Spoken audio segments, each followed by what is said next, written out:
प्रातः स्मरणीय परम पूजाचार्य गुरुवर श्री विद्यासागर जी मुनि महाराज की जय।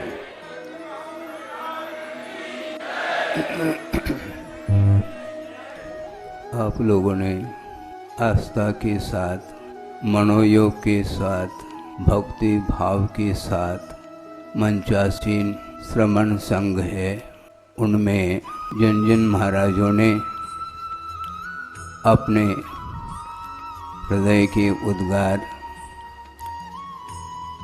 गुरुदेव की आज्ञा के अनुरूप उनके प्रति समर्पण भाव रखते हुए शब्दों के माध्यम से आपके बीच भाव अभिव्यक्त किए। उन सभी भावों को मैं पढ़ रहा हूँ और सुन रहा हूँ। शायद आप लोगों का उपयोग, आप लोगों का मन बीच बीच में अन्यत्र भी जा सकता है, क्योंकि आपकी मन प्रवृत्ति और श्रमणों की मन प्रवृत्ति में जमीन आसमान का अंतर है। और इन सभी उद्गारों को मैंने सुनता रहा, गौर से मनन भी किया है, लेकिन मैं अभी आपके सामने कुछ बोलना नहीं चाहता, क्योंकि बोलना आसान है और उस बोली के अनुरूप क्रियान्वयन करना बहुत कठिन होता है। इसलिए बोलने के पहले विचार के लिए समय देना चाहिए, उसके उपरांत ही वह सारा का सारा कार्य गुरुदेव के अनुरूप हो सकता है।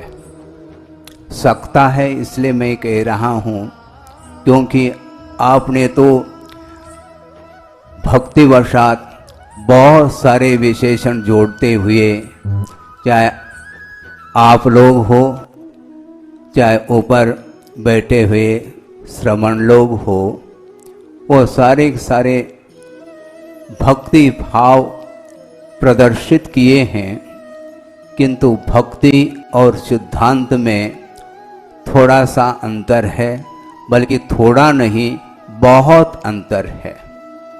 भक्तिवशात बहुत सारे विशेषण दिए जा सकते हैं, उसमें स्वतंत्रता है, किंतु वो सारे सारे विशेषण मेरे लिए फिट होते हैं क्या नहीं होते हैं, इसको सिद्धांत के तराजू से ही तोला जा सकता है। समय है, समय पर क्या होगा, क्या होना है, वो बाद की बात है। अभी तो यह प्रसंग गुरुदेव को लेकर के 1 सप्ताह से चल रहा है और प्रत्येक व्यक्ति का मन व्यथित है। और बोलने के लिए जब मन करता है तो शब्द नहीं मिल पाते। किन शब्दों के माध्यम से गुरुदेव का गुणानुवाद करें, बहुत कठिन होता है, क्योंकि गुणानुवाद जिनका हमें करना है, उनकी गहराई तक पहुंचे बिना जो भी गुणानुवाद होता है वह परसेंटेज में हो सकता है। पूरी तरह से गुणानुवाद संभव नहीं है, क्योंकि अनुवाद का अर्थ आप जानते हैं, जैसा है वैसा उसको वाद अर्थात कथन करना, ये अनुवाद माना जाता है।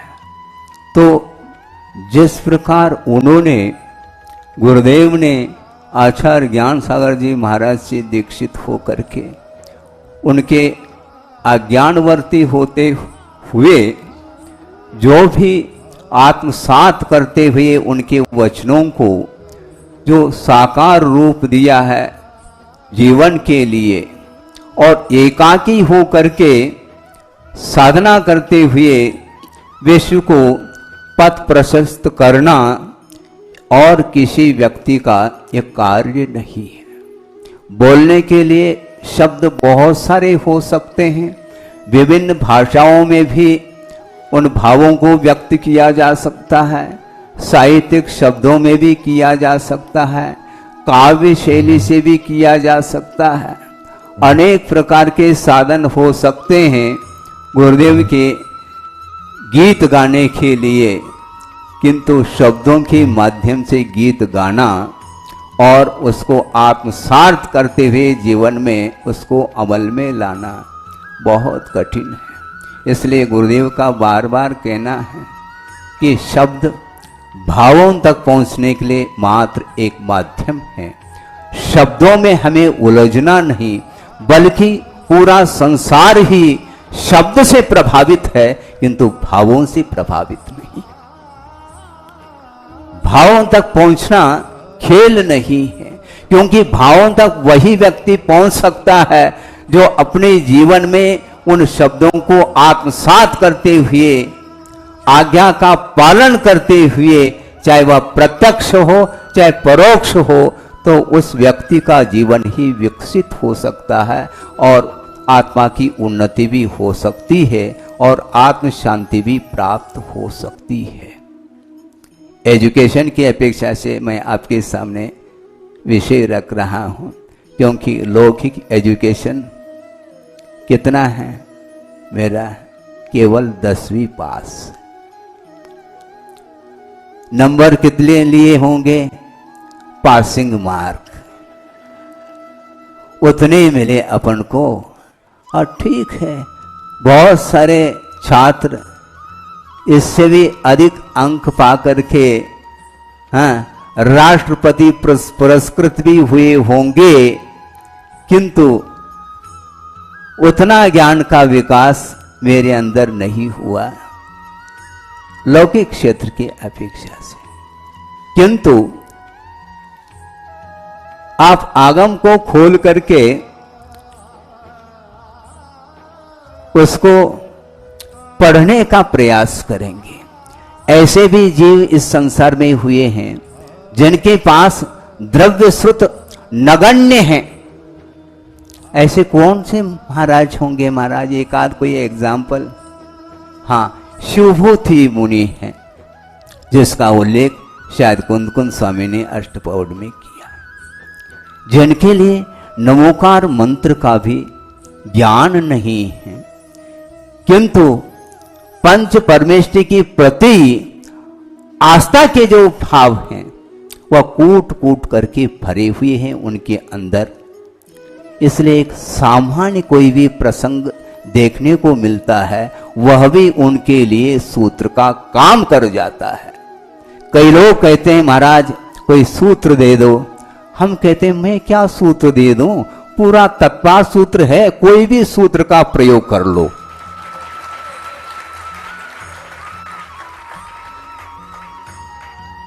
क्योंकि आज एक सूत्र दे दिया, कल दूसरा व्यक्ति आया, महाराज हमारे लिए एक सूत्र दे दो, ये बहुत पुराना हो गया सूत्र, नया सूत्र दे दो। भैया जो सूत्रकार होते हैं वो दे सकते हैं, मैं सूत्रकार तो हूं नहीं, किंतु जिन्होंने लिखा है आगम को और आत्मसात करते हुए आगम की रचना की है, उसका आलम्बन लेकर के किसी भी सूत्र को हम आत्मसात करते हैं तो उसका भाव अपने आप में वह भावपूर्ण धर्म है। शब्दों का निषेध नहीं, किंतु शब्द सो बोध नहीं, इस प्रकार गुरुदेव का कहना है। शब्द सो बोध नहीं और बोध सो शोध नहीं, ये उनकी विशेषता है। हाँ, शुरुआत का एक प्रसंग आपके सामने रख रहा हूं। आचार्य महाराज के चरणों में जब मैं आया उस समय बड़े मुश्किल से 2-3 ब्रह्मचारी थे और कोई भी महाराज नहीं थे।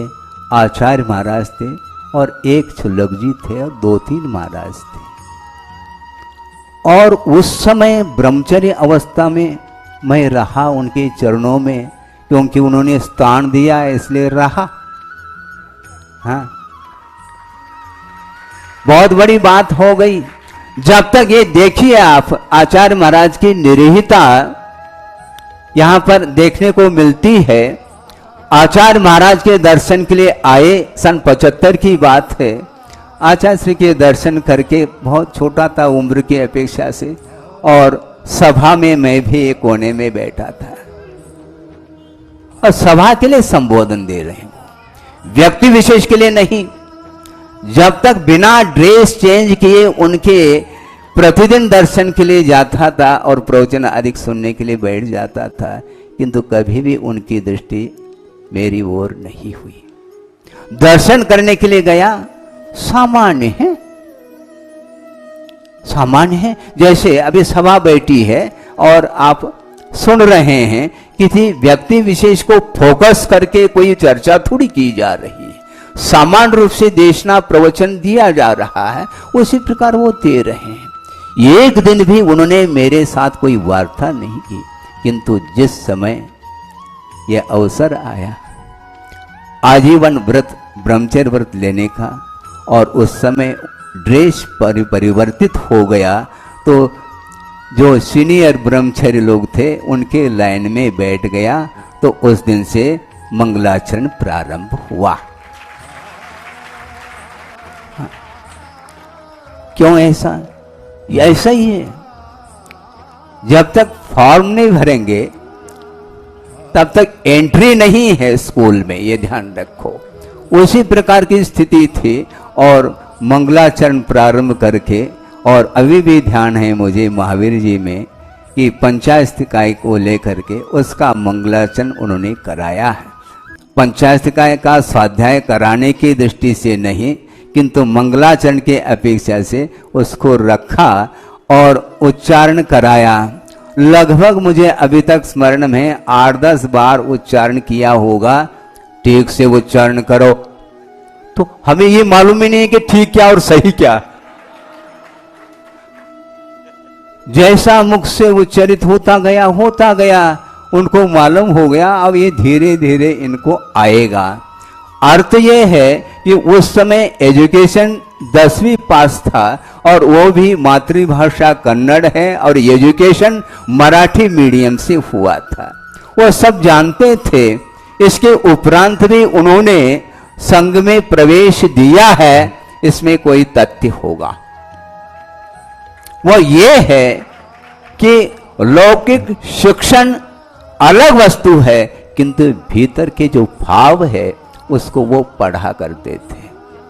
उस समय मेरी हालत ये थी कि अंगूठा छाप, इतना ही नहीं, वह अंगूठा कहां पर छापना ये तक दिमाग में नहीं। इसके उपरांत भी उन्होंने शरण दे दिया, भव भवांतर में नहीं भुलाया जा सकता।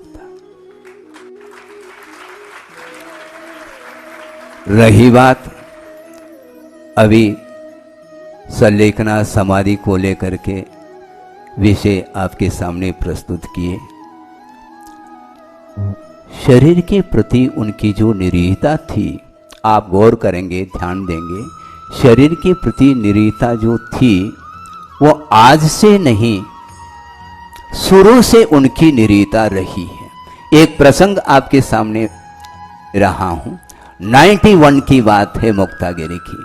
और उस समय आहार के लिए, आहारचर्या के लिए निकलने का समय हुआ था, घंटी बज गई थी और आचार्य महाराज शुद्धि कर रहे थे और उनके पास 2-3 महाराज और थे, उसमें मैं भी था।